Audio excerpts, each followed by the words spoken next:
Kikhubor ka Batesi TV. Lawan Rashapi ka Frank Motors, the all-new Altros.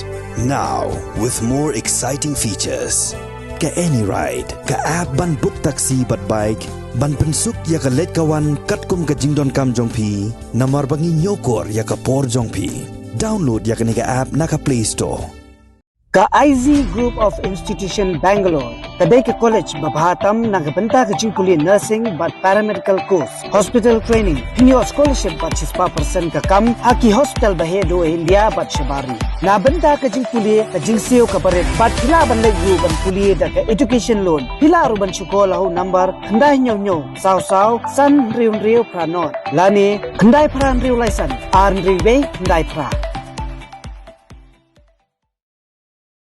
Menteri Rang Bak Jelau Conrad Kongkal Sangma hak Sautrik Unailar Araja Pulai ulai thu ba uladep yakran bat Menteri Rang Bak Jela Assam Himanta Biswasarma halor ke Jingeh bat ki jingsha pendik jong ki Pnar ki pasa ka than BLOCK-1 ulai thu ru hak bai dei bat ke jingbu kherdap krong khajana da ka Karbi Anglong Autonomous Council hak snong khanduli Conrad Sangma ulai thu bayakani ka kamru uladep ekran bat Himanta Biswasarma ha ka ba onsepen bait no yakani hapo kini katayo.